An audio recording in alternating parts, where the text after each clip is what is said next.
Years ago, when I lived in Atlanta, there was a local audition for a play.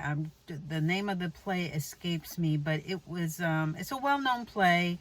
I think it's seasonal, so I want to say it's a Christmas play. Don't remember the name of the play, but I remember the audition. Going into the audition, it was like lots of people and this and that. And you had to be prepared not only to do a monologue, but also to dance.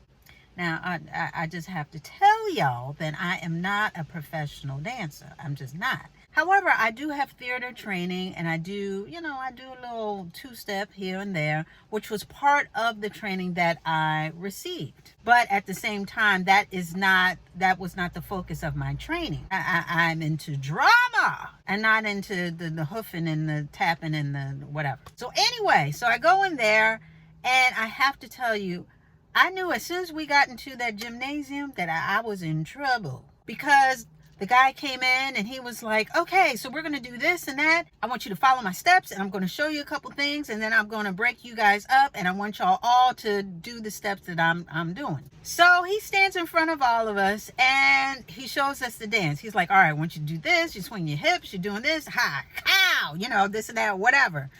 And so I'm looking around and people are picking it up. Then we do a little practice and we're like, boom, cat, a boom, cat, kickball, change, all that other stuff. Get down and get back up and something else. Woo!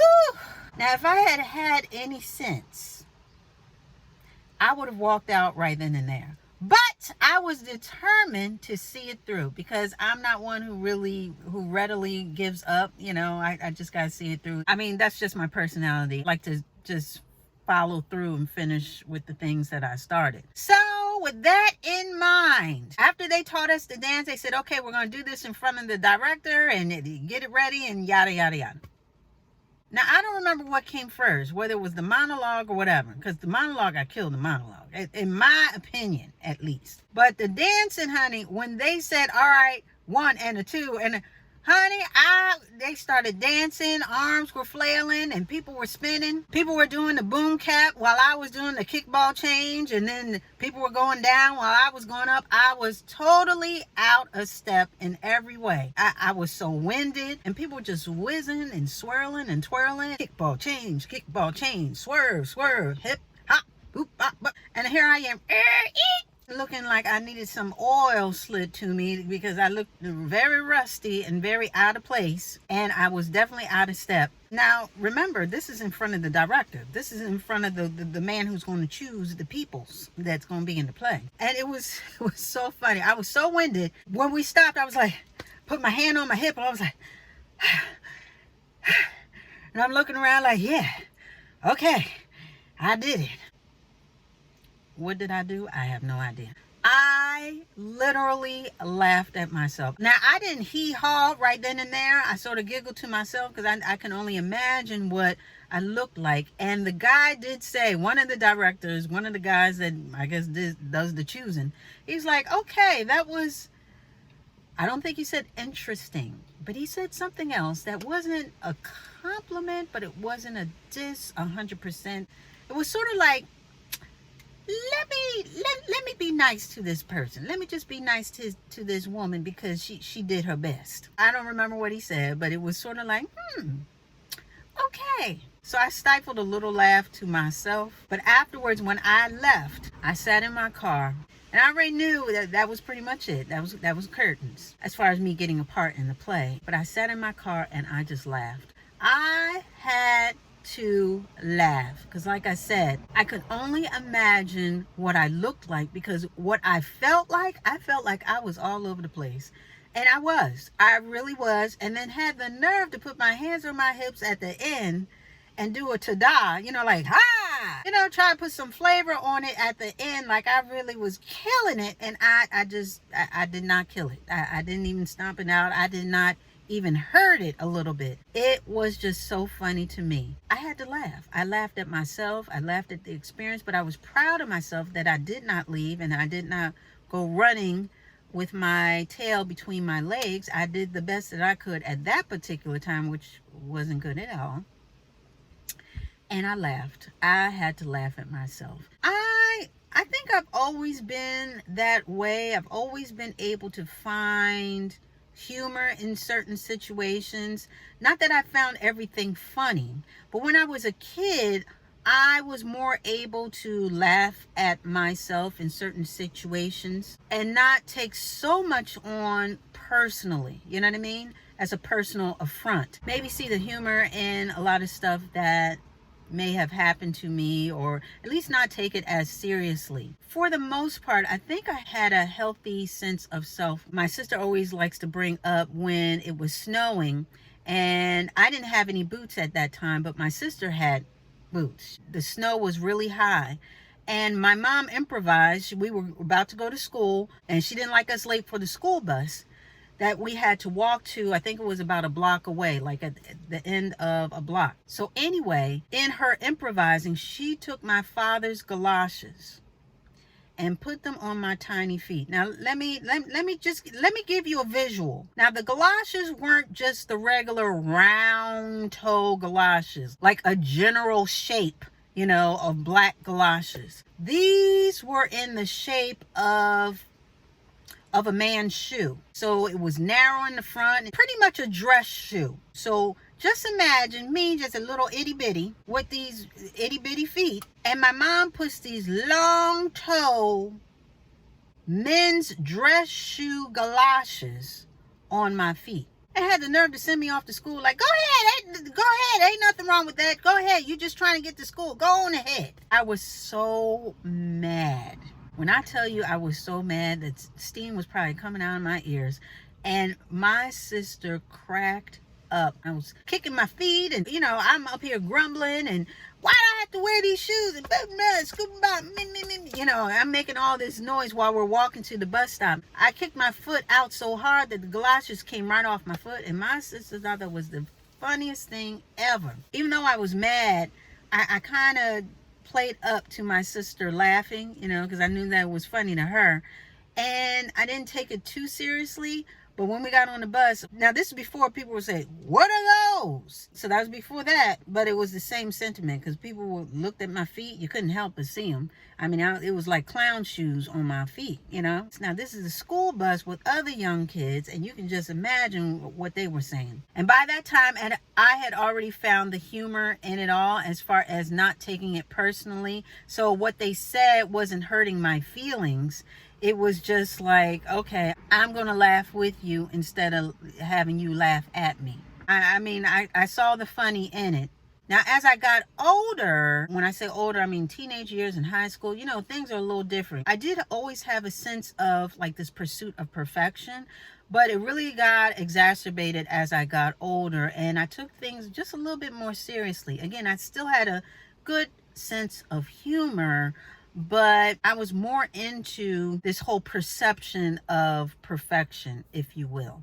And a lot of us go through it. I think we've already talked about that, how it can be an affliction, this whole pursuit of perfection, of always looking good, always doing the right thing, never making a mistake. You want to look cute for the boys, and you want your hair to look right, and you want your clothes to look right. And if something's out of place, then, oh my gosh, the world is ending. You know what I mean? That type of thing. You want to wear the right sneakers. I was a little bit more protective of my perception, or my persona, if you will, and how people perceived me. Until I had a friend.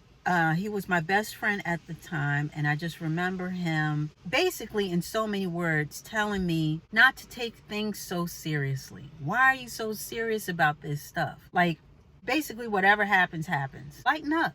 It's okay. Everything's going to be okay. And, just all this little stuff that seems so big when you're a teenager, and he already was hip to the notion of, you know what?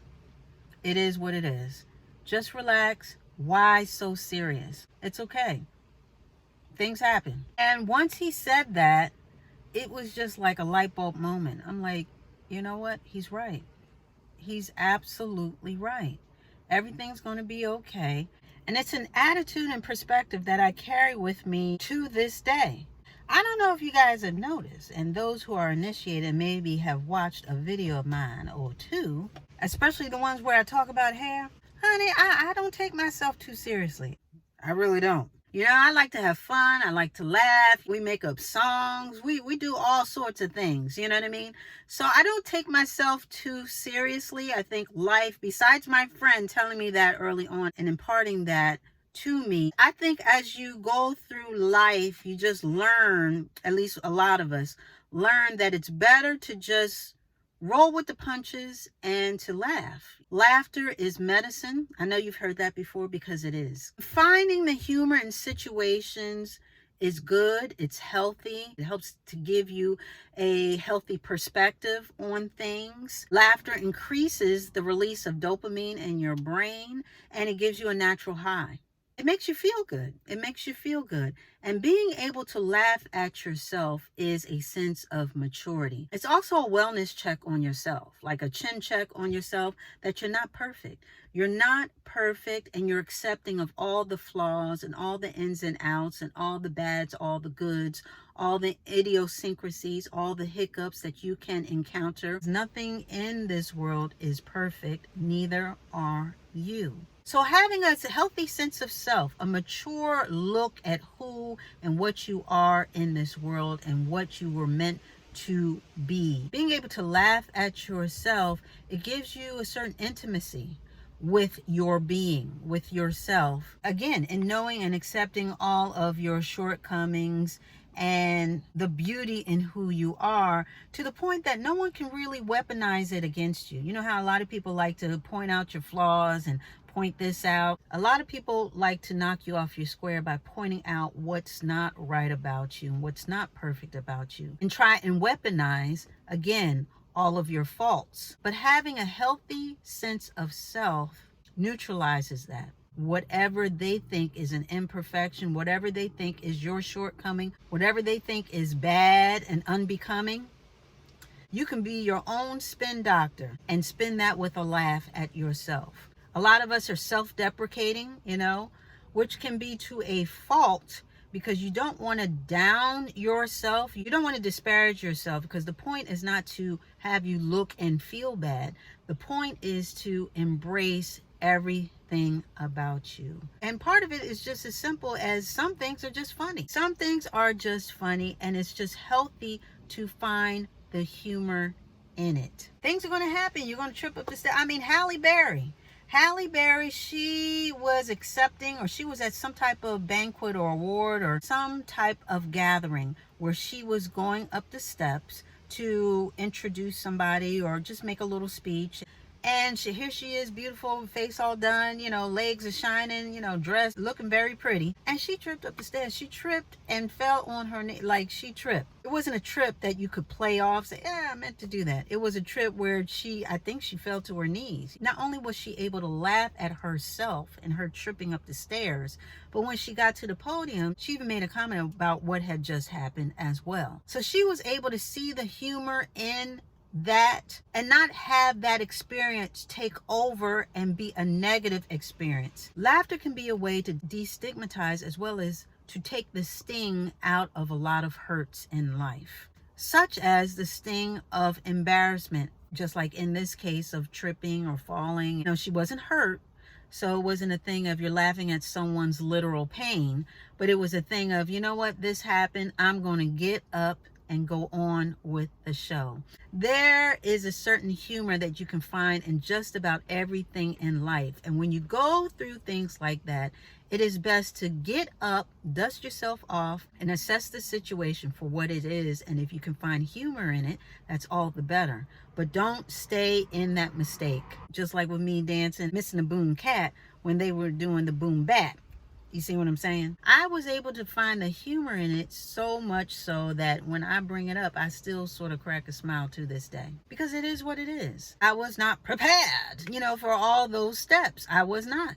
Halle Berry missed a step, so she tripped up the stairs. That's what happened. It's over with. It's done. Was it embarrassing? Yes. But was it the end of the world? No, it was not. Things happen. Life happens, and those who can't ebb and flow with it. Those who take everything so seriously and just, this whole pursuit of perfection and just everything has to be right and there's no funny in this and this is serious and why are we laughing at this? Those who cannot bend and sway with life and take it as it comes and really see the curves as they come and curve with it, they are more susceptible to break. It's time for us to prioritize our wellness. And in doing so, and in having a healthy outlook on life, it starts with having a healthy sense of self. To be able to find the humor in the situations, to be able to smile at some of your missteps, to be able to laugh at some of your follies, unburden yourself with this whole sense of seriousness. So with that being said, learn how to enjoy life. Lighten up. Stop taking yourself so seriously. Learn how to love yourself, all of yourself, the good, the bad, and the funny. And with that, we are going to put a button on it.